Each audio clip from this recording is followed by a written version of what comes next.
everyone, Kathy the Vegan Prepper here, and I am currently in my kitchen replenishing or getting ready to replenish all of the dehydrated ingredients that I use for my instant meals, or at least the ones I'm going to be using this time around. And so I recently, like a few weeks ago I guess, I stocked 24 of these little jars, and now we have about 9 of them left. And they're just so super handy to be able to take some boiling water and pour over top of some of these pre-cooked and then dehydrated ingredients and create, instant meals. And they're kind of like, I guess, cup-o noodle type things, but I get to control the ingredients a little bit, I guess a little better. They do still have like little kind of vegan broth cubes in them. This one's the not chicken flavor, and this one's the curry flavor. So it's not necessarily 100% like whole foods, but I think it's still a little better than some of the vegan, or just so happen to be vegan cup-o noodle type options that are out there. And because, yeah, it's all dehydrated, like this one's pasta and lentils and roasted cauliflower. And then that one was, and greens from my garden. And then that one was quinoa, chickpeas, roasted cauliflower and greens from the garden. And so yeah, I'm getting ready to kind of replenish the ingredients, which I used mostly to create those meals. So I just thought I would show you really fast kind of what that looks like without necessarily having to do a full how-to. If you feel like you need a step-by-step process to make these ingredients, then please let me know. Keep in mind, I also do have a video already made for doing my roasted cauliflower and dehydrating pasta and quinoa, although I am dehydrating my quinoa just a little different today, so I will probably kind of show that too. But anyway, so basically around lunchtime, so it's actually getting close to dinner now, and I'm needing to do this too to like get my dishes back because I need them to make dinner. But I roasted 4 pounds of broccoli. So I'm just currently taking kind of the larger pieces and just chopping them up, and I'm going to be spreading them out on my Excalibur dehydrator trays and dehydrating those, I think, at 125. And probably all of this stuff is just going to go until tomorrow morning. Also, well, actually for lunch, but with all this in mind, I made a batch of my Cinnadol recipe. And I'm like, Thad, don't show the Instant Pot. It's so grody. It's fine. It's fine. We didn't discuss it. Do close-ups of everything that's not gross. Okay. Anyway, I made the Cinnadol recipe, the Chanadol. It's the one that's on the channel too. It's in vegan home cooking. So this recipe is on the channel, and it's a whole food plant-based, although there is salt in it, but of course you could take that out. Whole food plant-based, no oil, vegan recipe, which is perfect for dehydration purposes. So now that this is cooled and it's got a nice thick sauce, I've got it in the dehydrator on fruit leather trays, and again, that'll probably go until tomorrow. That's actually a really good thing to keep in mind if you are cooking whole foods vegan and you're not using any oil, then you're good pretty much to put almost anything you make into the dehydrator. I honestly don't really know of exceptions. There might be, so definitely research the ingredients you're using and make absolutely sure for yourself. But that is one of the really handy things about being vegan and also being mostly oil-free. So I've got broccoli here, Chanadol in the dehydrator. The quinoa is going to go this time because I filled my other dehydrator. I filled all of my fruit leather trays, which is what I normally dehydrate my quinoa on. I'm gonna just do a parchment square on these trays in the Excalibur and then put the quinoa out on that, like I have done in the past. You see in the instructional video I did on the quinoa and the pasta before, where I'll lay the quinoa out and then kind of go back with my fingers and just kind of loosen it up just a bit, and then that'll dry it better. So the quinoa and the broccoli will dehydrate together. But let's go ahead and go look at the other dehydrator just so that you can see, like get eyes on the Chanadol in the dehydrator. Okay, so here's my Nesco All-American dehydrator. I had gotten it used. I think I paid like $20 for it. All of my Nescos I've either gotten used or one I got for free. So that's a great idea to look for a dehydrator if you want one.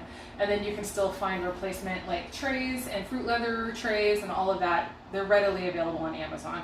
And then this is my most recent purchase, and I'm trying to learn to love it. You guys know, like, if you've been following the channel at all, you know that I'm warming up to this. I've been using this for like 6 or 7 years, and so I know this one, but I don't know that one. So anyway, we're getting used to it, but it is definitely a workhorse and it's good. Okay, but my point being, you can do a lot with this style. You don't have to spring for the $300, you know, super ultra fancy Excalibur thing.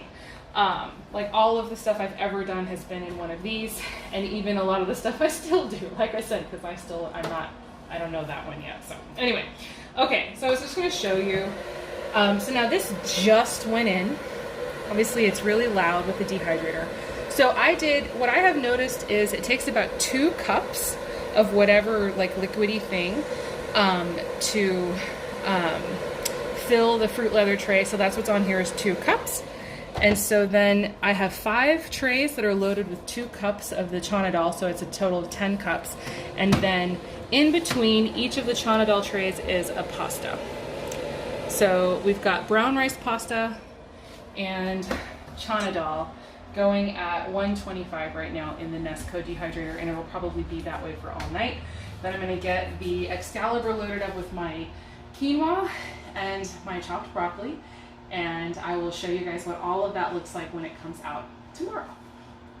All right, well, here is one of the instant meals that I had made previously, rehydrated and ready to go for a lunch. So it's just like a really hearty and wonderful soup, and I'm excited to eat it. Everything rehydrates so beautifully. The only thing, like the corns maybe stays just a little chewy, but like other than that, I mean, gosh, it's just wonderful. So, yep. Fantastic. All right, so here's what the 2 cups of chana dal looks like when it is dehydrated completely. And so I'm going to go ahead and empty all of these into this bowl, and then start putting stuff into jars so that we can see how much we have. And like I said, each one of these trays had gotten 2 cups of the chana dal, and so we'll see what it dehydrated down to, which then allows me to do the math on what a serving size of this would be. All right, so this is really simple. I don't know if I necessarily have to show this, but just so y'all can see. Especially with these Nescos, right? There's like that hole in the middle, so I like to empty it over a bowl. I also have done like wax paper, and so either way, I find like when I'm doing a really large quantity, you know, several trays at once, I prefer the bowl to the wax paper, just because I can fit it all in. And yeah, that works out. So I'll basically get this in here and then start kind of breaking it up so that it's not going in such large pieces. And then, although I'm going to get all this little bit of flavor. It smells kind of incredible though. It's just amazing. I know Adam is excited about this. He actually was telling me he wants to go camping just to eat this. Like he wants to plan a backpacking trip and do this. So I have clean hands. I'm going to come in here and break it up. I guess technically I should be using gloves. I don't know. This is just for my family. And this one's not one of the ones I'm planning on putting away for like 10 or 20 years or whatever. This is going to be used relatively soon. So yeah, I'm just going to sort of crush it. It looks like we do have more than 4 cups here though. So, I don't have any large jars anymore. All right. I got to ponder that. All right. I'm going to go ahead and get this in here. And so you can kind of pour, but a lot of times it comes off the side. So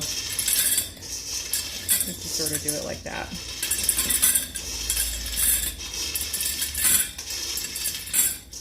And I did still lose some.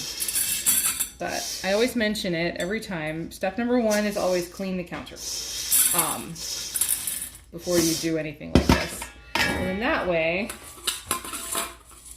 you know, if you lose a little bit on the counter, you can just pick it right back up and you're not concerned about that. So I'm gonna just go ahead and fill this to the absolute top, just because the quart jar is a quart up to the top. Like it's, so you see this is the 3-cup mark. And so it's maybe like, it's not deceptive because it is exactly 1 quart. But I think a lot of times people don't realize that when they get a quart jar or like a pint jar, it's not gonna hold 4 cups until it's all the way up to the absolute very top. So this is an FYI. So that is now 4 cups. And we'll see how much comes in here. And then whatever comes in here, I will remember that measurement. Oh, look, it's a little piece of pasta, a little stray piece of pasta. I'm gonna put that with the pasta. Whatever this measurement is, I will write that down, and then I'll know what the portions are. So remember, this was 10 cups of chana dal, and it came out, it's pretty much every time. Look, that is a cup, and that's 4 cups, so it's 5 cups. So that means probably like a half cup will rehydrate back into about a cup of chana dal, along with pasta or quinoa, and that's a pretty good meal. Well, I mean, for me. But Adam will probably get a full cup of chana dal and a full cup of pasta or quinoa. And so that's basically kind of what you're doing. It isn't just about how to actually dehydrate this stuff, but it's just taking that time to note before you do it, how much are you dehydrating? And then when you pull it off the dehydrator, note how much is there, so that then when you go to make your little instant meals, however you're going to be doing it, you know what it's going to rehydrate into and about, you know, what size amount of food that's going to be. So I'm going to go ahead and also get done with the pasta. I've got broccoli and I've got quinoa to do, and that's all basically going to be this exact same procedure that you just watched with the chana dal. And now, though, every single one of these things is going to go into these jars, and then before they get put up for any kind of long-term storage or even for instant meals, they're going to need to sit in the jars for at least 2 to 3 days, and I'll be watching those jars for any kind of condensation buildup. And so it is important when you're doing that step, it's called conditioning, and when you're doing that you're doing, you're using an airtight jar. So something like an old pasta jar is probably not something that you want to be doing for this.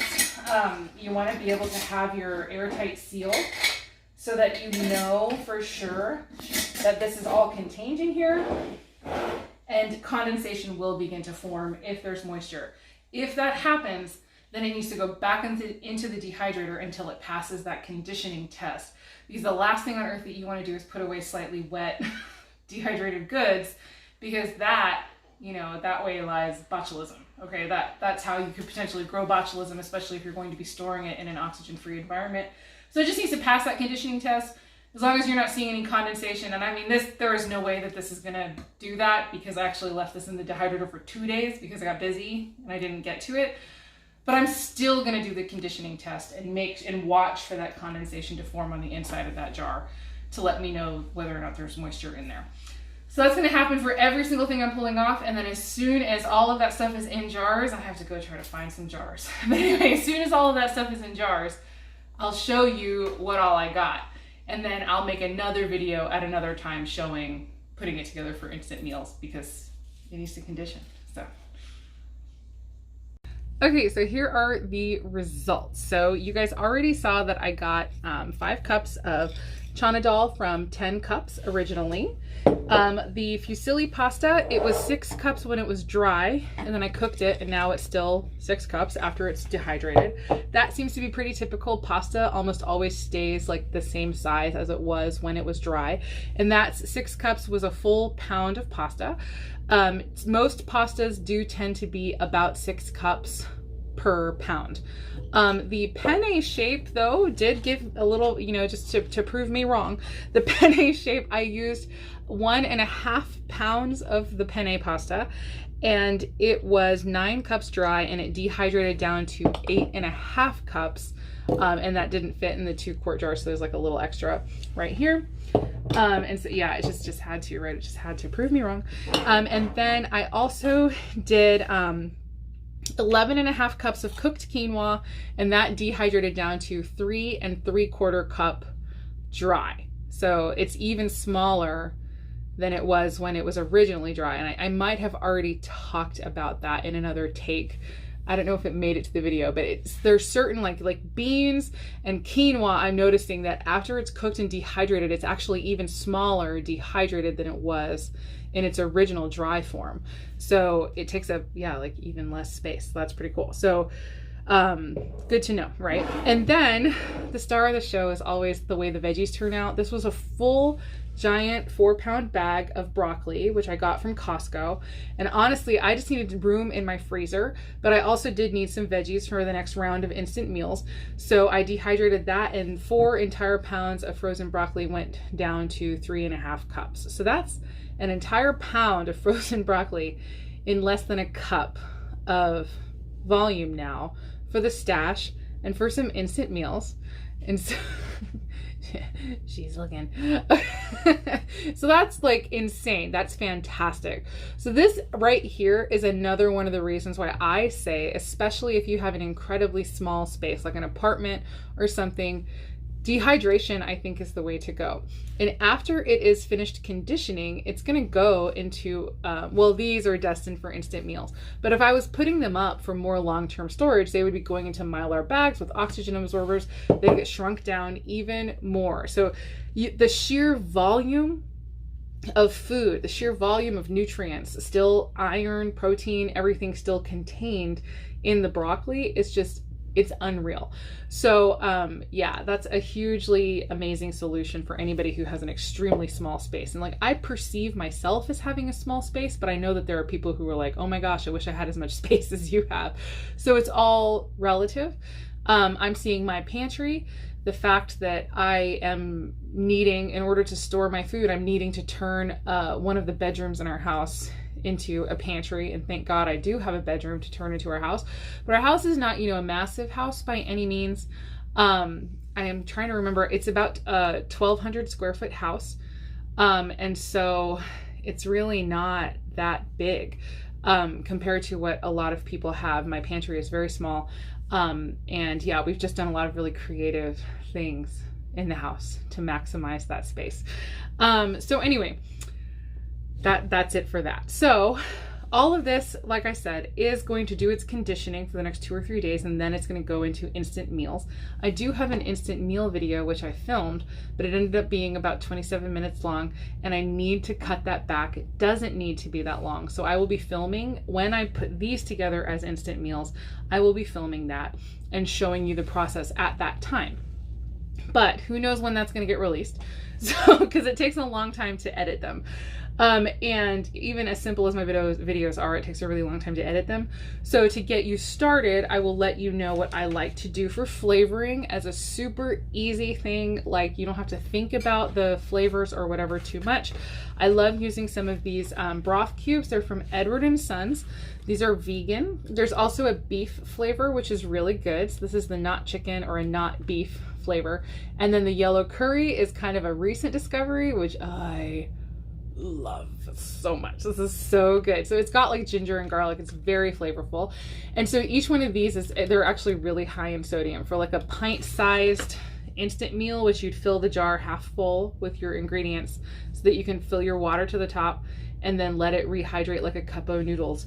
So for like a pint size, I would only use half a cube. You don't need any more than that. And then you can throw in other flavors too, as desired. But I also really love these seasoning packets, and this is my favorite seasoning packet of all seasoning packets ever in the history of all seasoning packets. It's an organic fish taco seasoning mix that I get at Whole Foods, and you can actually also buy it on Amazon. You don't have to get it at Whole Foods. So this is the Simply Organic Fish Taco seasoning mix. There's 4 tablespoons in here, and I usually use about 2 teaspoons per jar, per pint size jar, and then that ends up being a lot less sodium than the cubes too, by the way, if you really want to cut back on a lot of sodium. It's like 370 milligrams of sodium in a tablespoon. So for for 2 tablespoons, then it becomes like 220-ish milligrams of sodium, which I don't know if that's too high for anybody, but just so that you know, it's an option.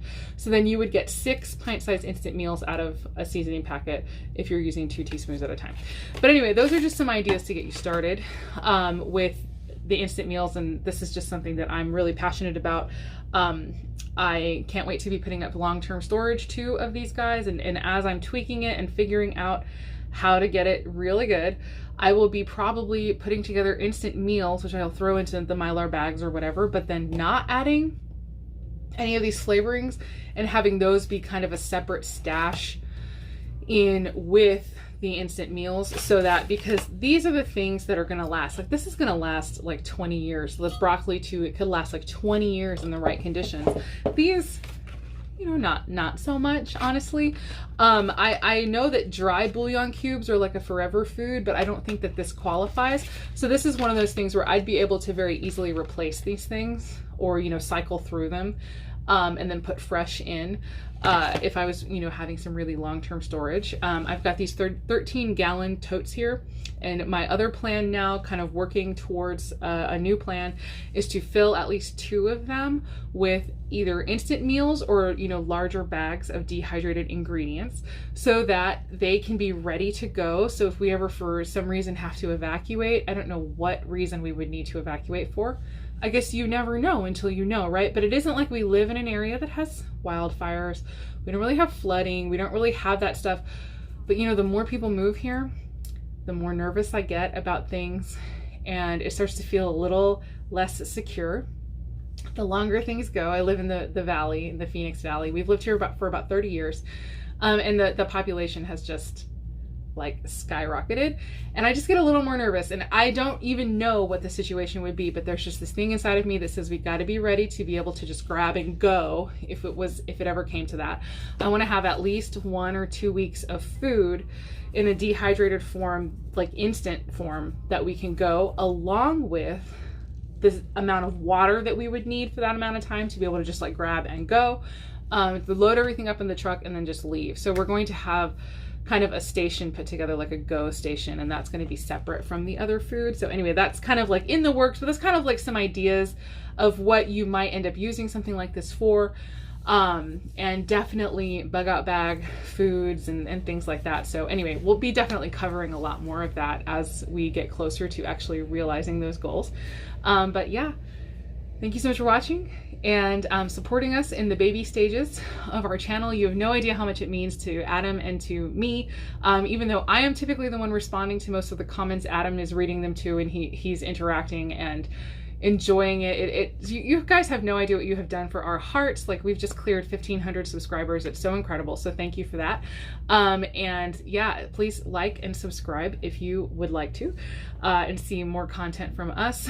And yeah, it's just, you guys have no idea. This is like such a wonderful thing. It's been a wonderful experience for us, running this channel, making these videos for you guys. And our hope and our prayer is that we are helpful in any way to somebody else to help increase security in the world, because every new prepper is another little pocket of security and peace in my mind.